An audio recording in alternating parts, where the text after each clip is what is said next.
Hey, my name's Annalie Johnson, and I serve in Sweden with Crew on a project called the Every Initiative. And our heart is that every European and every person from the unreached world would have the opportunity to hear the gospel and hear about Jesus.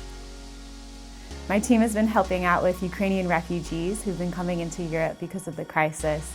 And just this past Thursday, my team brought some clothing and toys to 40 women who are housed in a hostel right now. And they were really nervous to let us in, but once our Ukrainian friend came along to help translate, the women were really happy to talk with us. They don't know much English, but it worked.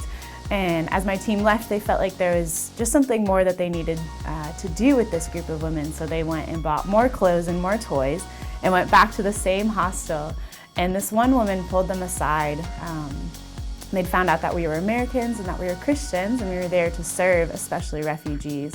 So this woman pulled them aside into the one room that she's sharing with her children, and through Google Translate began to tell my team a little bit of her story, and then began to just sing worship songs to them because she just was overjoyed with the Lord. And even in the midst of all of her family's suffering, she just couldn't help but sing praises to God, so that her team knew how much Jesus meant to her and how overjoyed she was to be able to fellowship with other Christians.